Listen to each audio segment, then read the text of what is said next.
அது நாங்கள் ஒரு கையெழுத்து வந்தோம்னா ஒரு கையெழுத்து நீங்க முடிச்சுக்குவோம். ஆனால் வந்து அதுக்கு சூழ்ச்சி இருக்கு, தந்திரம் இருக்கு, மந்திரம் இருக்கு கேட்ட நாங்கள் சொல்றோம்னா மக்கள் ஏமாத்தணும். மக்களை ஏமாத்தி விளைவு 100 நாள் வேலையை 150 நாள் ஆக்குவாங்க. 150 நாள் 100 நாள் கூட ஒழுங்கு 100 நாள் வேலை அதையும் பாருங்க. இவங்க சொன்னது பூரா மத்திய அரசு செய்ய வேண்டிய வேலை. மத்திய அரசுக்கு தான் அதிகாரம் வேலை. இவங்க சொன்ன தேர்தல் வாக்குறுதியில 70% யாரால செய்ய முடியும் என்று சொன்னால் மத்திய அரசு மனது வைத்தால்தான் அந்த காரியம் நடக்க செய்ய முடியும். இதெல்லாம் தெரிஞ்சியும் மக்களை ஏமாற்றி பாமக மக்கள் சொல்லி விட்டாங்க. இவங்க என்ன இணக்கமாக இருந்தாங்க, பாரதிய ஜனதா கட்சியோட இணக்கமாக இருக்கு. அது இணக்கமாக இருந்து ஒரு 5 வருஷம் இருக்கிற இலக்காரெல்லாம் கொண்டு வாங்கி செல்வப்படுத்தி இன்னைக்கு திமுக எவ்வளவு பொருளாதாரமா வளர்ச்சி இருக்கிறது காரணம்னா அதுக்கும் பாஜக தான். 99 வாரத்தில் நாங்கள் தவறு செஞ்சுட்டு வந்தோம்.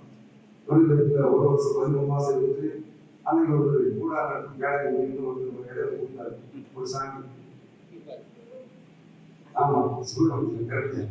அவங்க ஒரு தவறான வழிகட்டத்தை சொல்லி ஒரு ஓடுல அன்னைக்கு கொண்டு வந்து நம்ம தான் திருப்பி எழுத்துறது நாங்கள் தான். அந்த பெரிய வரலாற்று பிள்ளைய செஞ்சதோட விளைவு என்னன்னா 14 வருஷம் இந்த மத்திய அரசு திமுக ஆயிடுச்சு.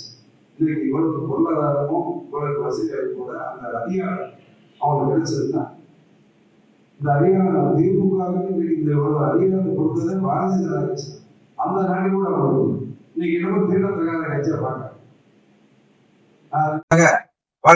கட்சியோட இணக்கமா அது இணக்கமா இருந்து ஒரு 5 வருஷம் இருக்கிற இலக்காரெல்லாம் கொண்டு வாங்கி செல்வம் குடிச்சு இன்னைக்கு திமுக இவ்வளவு பொருளாதாரமா வளர்ச்சியா இருக்கிறது காரணம் என்ன? அதுக்கு பாஜக 99 வாரத்துல நாங்க கவர்மெண்ட் வடநாட்டுல ஒரு வருஷம் 13 மாசம் இருந்துட்டு அன்னைக்கு வந்தது கூட இடம் ஒரு சாமி.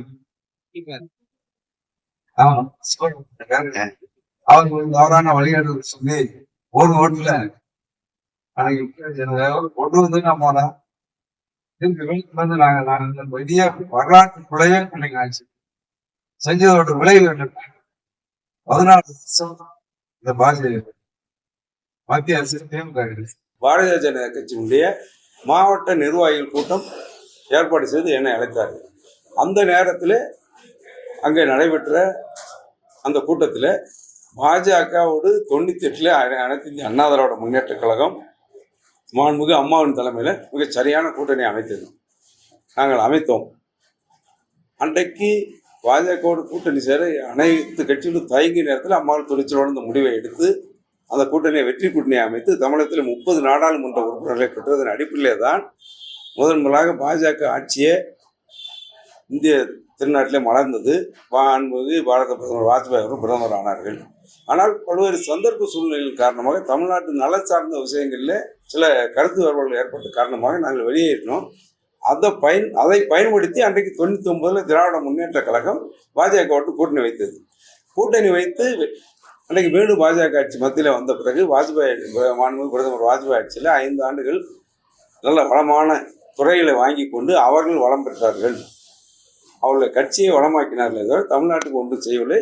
இன்னும் அதை தாண்டி என்ன கருத்து சொன்னேன் என்று சொன்னால், திராவிட முன்னேற்ற கழகம் பாஜகவோடு கூட்டணி வைத்தால் பாஜக நல்ல கட்சி, அனைத்து இந்திய அண்ணா திராவிட முன்னேற்ற கழகம் பாஜகவோடு கூட்டணி வைத்தால் தீண்டத்தகாத கட்சியா என்ற கருத்தை மட்டும் நான் சொன்னேன். இது இன்றைக்கு அதிமுக பாரதிய ஜனதா கட்சி இன்னைக்கு வலுவடைந்து அண்ணன் எடப்பாடியோட சுற்றுப்பயணம் மிக எழுச்சிமிக்க சுற்றுப்பயணமாக தமிழகம் முழுவதும் பேசப்படும் நிலையில் இருக்கின்ற காரணத்தினால் ஏதாவது குழப்பத்தை விளைவிக்க வேண்டும் என்ற காரணத்தின் அடிப்படையில் என்னுடைய கருத்து தவறுதலாக நாங்கள் நித்தம் வழிபடுகின்ற எங்கள் குலதெய்வமாக இருக்கின்ற எங்கள் குடும்ப தெய்வமாக இருக்கின்ற அம்மா அவர்களை நான் மாற்றி சொன்னதாக கருத்து புனையப்பட்டு சில ஊடகங்களை வந்தது. அது முற்றிலும் தவறானது என்பது தெரிவித்து செய்திகளை உடனுக்குடன் தெரிந்து கொள்ள கீழ்கண்ட கேபிள் மற்றும் டிடிஹெச் நெட்வொர்க்குகளில் எம்நாடு செய்தி தொலைக்காட்சியை காணுங்கள். பாதகம் செய்பவரை கண்டால் நாம் பயம் கொள்ளலாகாது பாப்பா. மோதி மிதித்து விடு பாப்பா, அவர் முகத்தில் உமிழ்ந்து விடு பாப்பா. அண்மை செய்திகளை உடனுக்குடன் தெரிந்து கொள்ள இணைந்திருங்கள் எம்நாடு தொலைக்காட்சியுடன்.